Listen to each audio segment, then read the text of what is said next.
Good evening. It's Friday, January 24th. Thanks for joining us tonight. I'm Maya Trabulsi. We start with breaking news tonight. A police shooting has left one person dead. There is a very active scene right now in Oak Park, and San Diego police say the fatal shooting followed a foot chase near 54th and Krenning Street. We have yet to learn what sparked the incident or the name of the person shot. Expect traffic to be affected in that area into the night as the investigation continues.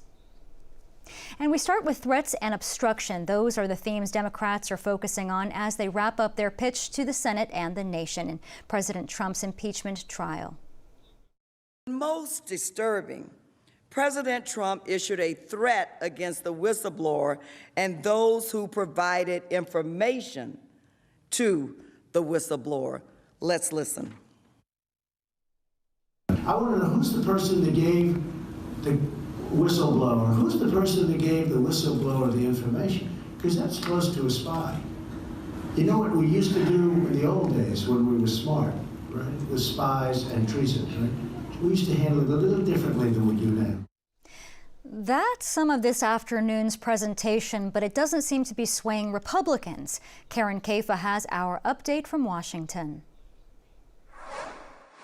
The managers for the House of Representatives have 7 hours and 53 minutes remaining. In their final hours of uninterrupted floor arguments, the House impeachment managers focusing on the obstruction of Congress charge against President Trump. President Trump tried to cheat, he got caught, and then he worked hard to cover it up. But heading into day 3, many in the Senate Republican majority are unconvinced. I'm trying to do my job to be impartial, and I'm listening to both sides.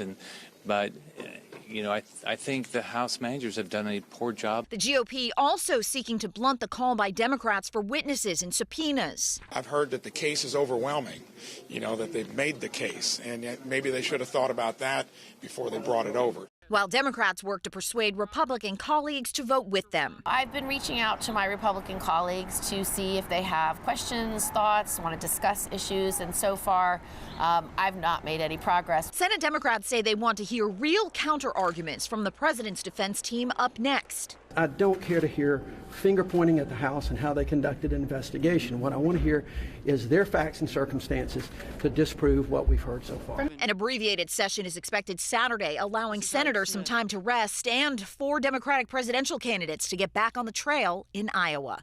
In Washington, Karen Caifa, KPBS News. The impeachment trial continues this weekend as the president's lawyers make their case tomorrow. You can watch, stream, and listen to our coverage on all KPBS platforms. New information tonight involving U.S. casualties from that Iranian missile attack in Iraq this month. The Pentagon now says 34 American service members received traumatic brain injuries. 16 are back on duty, others remain hospitalized. A far cry from what President Trump initially said. 8 service members who were previously transported to Germany have been transported to the United States. They will continue to receive treatment in the United States, either at Walter Reed or at their home bases. They arrived this morning. I heard that they had headaches and a couple of other things, but I would say, and I can report, it is not very serious. So you don't consider potential traumatic brain injury serious? They told me about it numerous days later. You'd have to ask the Department of Defense. No, I don't consider them very serious injuries relative to other injuries that I've seen. And immediately after the attack, President Trump said no Americans were harmed. A spokesperson for the Pentagon says there was a delay in reporting the casualties because brain injuries are not always apparent. New details are emerging in the death of Dylan Hernandez, the San Diego State student who died after a fraternity event. More now from KPBS education reporter Joe Hong. The county medical examiner found that SDSU freshman Dylan Hernandez had alcohol and cannabis in his system at the time of his death. After a Phi Gamma Delta event in November, Hernandez returned to his dorm at Tenochca Residence Hall, where he fell out of bed in the middle of the night. A toxicology report found measurable levels of alcohol and marijuana in his blood. The cause of death was blunt force injuries of the head. University police said it would evaluate these findings as part of its ongoing investigation. They declined to be interviewed on Friday. In response to Hernandez's death, SDSU President Adela de la Torre suspended all 14 university-affiliated fraternities and launched 2 task forces to investigate student safety and substance abuse. The 2 task forces will submit their findings by July 1st. Joe Hong, KPBS News. It's a fight over abortion and health care, and California could lose money as a result. Today, the Trump administration gave the state notice that it's violating federal law by requiring insurance premiums cover abortion. The warning says the state could lose federal health care funding if it does not comply. This comes on the same day President Trump attended the National March for Life event in Washington. You've been hearing a lot about the novel coronavirus, but the flu has killed 32 people in San Diego. That includes a 34-year-old woman who had underlying health conditions but was vaccinated. KPBS health reporter Taryn Mento explains what this says about the flu shot's effectiveness. The woman tested positive for influenza B. This season's flu vaccine does protect against flu B, but there are multiple versions of it, and the one in the vaccine isn't well matched to what is making people sick. But San Diego County's Dr. Eric McDonald says this shouldn't deter people from getting a flu shot. The main message people need to have is that vaccination is the most effective single thing that you can do to protect yourself against the flu, but no vaccine, including the flu vaccine, is 100% effective. He says this season's vaccine is well matched to the other strains circulating, H1N1. Which is essentially 100% matched with the vaccine. And now that H1N1 is becoming the dominant virus that we're seeing in San Diego, this particular case shouldn't dissuade anybody from getting the vaccine if they haven't gotten it already. Flu season typically lasts until spring. Taryn Mento, KPBS News. I'm Judy Woodruff. Tonight on the NewsHour, Democrats conclude their arguments against President Trump as his legal team prepares to mount his defense to the United States Senate. Coming up at 7 after Evening Edition on KPBS. A new report about rising sea levels is raising some eyebrows. Researchers from USC say the impact could trigger a mass migration that would force more than 13 million Americans to relocate inland within several decades. Sea level rise is caused primarily by 2 factors. That's melting ice sheets and glaciers and the expansion of seawater as it warms. The research team says cities like Atlanta, Dallas, Denver, and Las Vegas will become popular relocation destinations. Big changes are coming soon to the San Onofre nuclear generation system. Dismantling of the iconic domes and surrounding buildings will begin next month. Those who live within 5 miles are getting a formal notice in the mail. San Onofre was shut down in 2013 after a small radiation leak the prior year. Teaming up over technology, that's what is taking place between the Scripps Institute of Oceanography and the U.S. Coast Guard. KPBS reporter Priya Sridhar with a look at what they hope to accomplish. Flag officers from the Coast Guard and leading oceanographers from Scripps celebrated the launch of the Blue Technology Center of Expertise today. 2 Coast Guard service members will work at the center full-time to help identify technology that it can use in their missions. So the Coast Guard has a wide variety of missions where technology can help us be more efficient, better at our job. The Scripps Institution of Oceanography has researched and developed several unmanned maritime vehicles.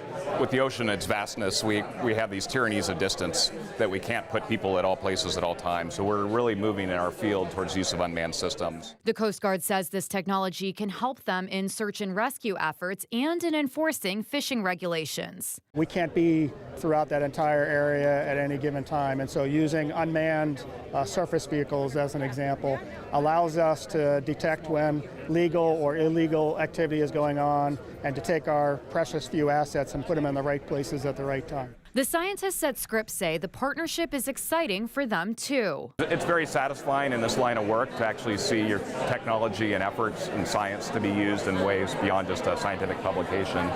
Being able to apply that information, making lives safer and more efficient operations for the Coast Guard. Using science to help the U.S. military keep the country safe. Priya Sridhar, KPBS News. There's a big Lunar New Year celebration in Mira Mesa tonight and more this weekend, and the weather will cooperate. Lauren Rainson has our sunny forecast. Good evening. Just another night where all the action's been keeping far to our north, and therefore we're staying dry, but quite a lot of clouds as seen on the satellite imagery. We're breaking free of that across Southern California as we've been tapping into a lot more sunshine than the friends to our north. We're going through the rest of the evening and overnight with just a few passing clouds. 42 in Ramona, Oceanside. You're going to bottom out near 43. Widespread lows in the 40s, some places closer to the coast in the lower 50s. Our futurecast is held in check. It's very quiet. During the morning, a few patchy fog and even some clouds, but you're getting past that very rapidly.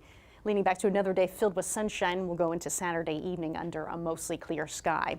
That Pacific moisture continues to trickle its way southward. That's going to be impacting the San Francisco Bay Area and other portions of Central California. At this time, that's all looking to remain far north of our area. That means for us at home, plenty of sunshine as you're spilling over into the weekend with temperatures in the 60s to the 70s. Grab the shades right at the top and the windows down type of weather throughout Saturday. If your plans take you to the coast, heads up as we are in that high surf advisory now through the entire weekend. Waves at times are 8 to 9 feet tall. It's very choppy out there, very rough surf.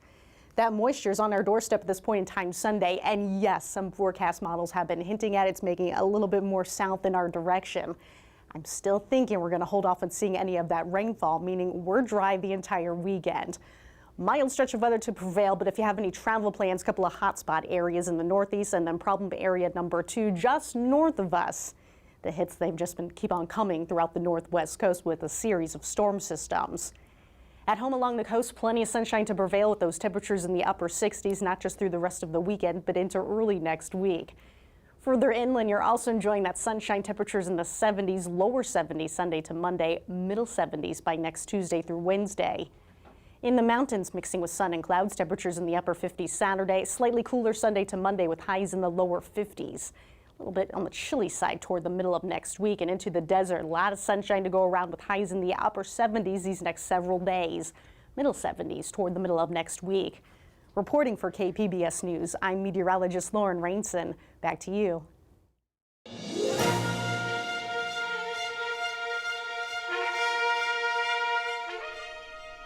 We continue our special coverage of the primary election tonight with a look at Measure A. It would change who gives final approval for home developments in San Diego's backcountry. KPBS reporter Eric Anderson explains. J.P. Theberge with the organization Grow the San Diego Way stands next to a busy construction site in Valley Center. It's a project he likes. And right here is a project called Park Circle, and it's on the site of an old dairy. Developer Touchstone Communities is building 630 homes here without the need for a special exemption from the County Board of Supervisors. That's because this land is zoned to build houses. This project is inside the county's plan for development in the area because it's located next to this Valley Center Road, which is a major thoroughfare, and it makes it easily accessible to services. The county spent years with stakeholders hashing out a development plan that clusters new housing near villages, services, and jobs to provide a blueprint for growth.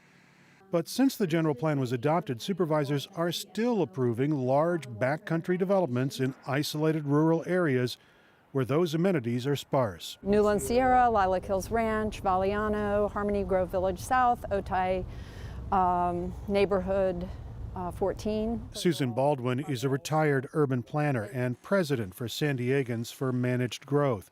She says the county shouldn't turn its back on a development blueprint that was 8 years in the making and got input from everyone. Business interests, the building industry, community members, environmentalists. And so if the plan needs to be changed, then there should be an a review of the plan as a whole, not individual projects being approved in a piecemeal fashion. So the building industry, they do a lot of great stuff, but when it comes to the sprawl projects and the ones that don't comply with the general plan, they really have their finger on the scale. Theberge says getting approval for a housing project outside the general plan guidelines is relatively easy. Developers only need to convince 3 supervisors. And the public doesn't have input. That would change if voters support Measure A, called the Save Our San Diego Countryside Initiative. Developers working on a project larger than 6 homes would have to put it up for a countywide vote if it's outside the general plan guidelines. Supporters say that makes the process more fair. Thank you for being here today. Opponents launched their campaign against the measure late last year. Tanya Castaneda represents the No on the SOS Initiative campaign. Well, the SOS Initiative is fundamentally an anti-housing and anti-growth measure, and it's ballot box planning at its worst. Castaneda brought together labor leaders, first responders, and politicians to speak out against the measure. What it's going to do is it's going to add a whole new regulatory layer to try to get any new home building happening in our county. The No on Measure A effort is funded largely by the county's Building Industry Association, which doesn't want the current system changed. Gary London is a real estate economist volunteering with the No on Measure A campaign. He says the current system works just fine because informed supervisors make informed decisions on amendments that are vetted by county staffers. There's always compromises that are made in terms of the number of housing units or the type of housing or what infrastructure should be provided or what kind of roads should be provided, what kind of fire safety should be provided. All that is properly vetted within our representative system, and I think it's a system worth preserving. London is not confident voters will do the same. The demand for housing contributes to the region's soaring home prices, prices which make housing unaffordable for most San Diego County residents. Just by virtue of building more housing, by having more supply against a backdrop of large demand, you're going to have an impact on the bid of pricing in the county. A yes vote on Measure A is a vote to require a public vote for general plan amendments that increase housing density on rural or semi-rural lands. The measure passes if it gets more than 50% of the vote in March. Eric Anderson, KPBS News. Election coverage continues next week with a look at those running for Congress. You can watch or stream our coverage anytime at kpbs.org and our KPBS podcasts. California's unemployment rate is holding at a record low. 3.9% was the number for December as 12,000 new jobs were added. Next week, cross-border business will get a boost. President Trump is expected to sign the USMCA trade deal into law. This week, the president spent time at the World Economic Forum. Earlier, I talked about that and some of the week's other headlines with SDSU's Miro Kopik for the Friday Business Report.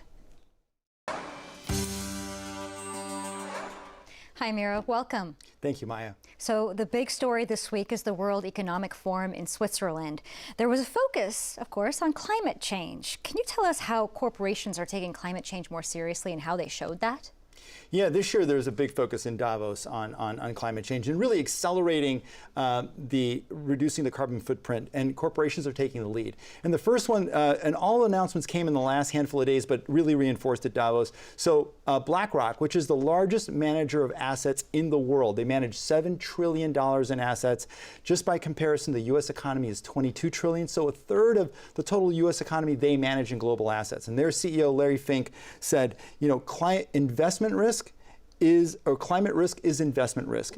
He's concerned about the pace of climate change.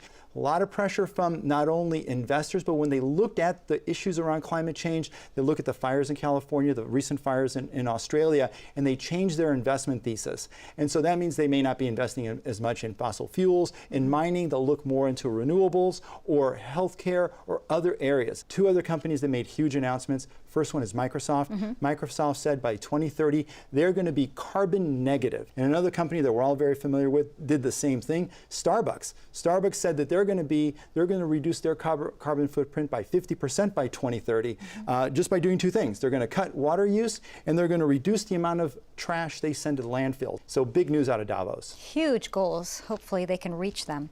And back here in San Diego, we saw progress toward creating what's being called the Grand Central Station for San Diego. So how might an agreement with the Navy help local businesses here?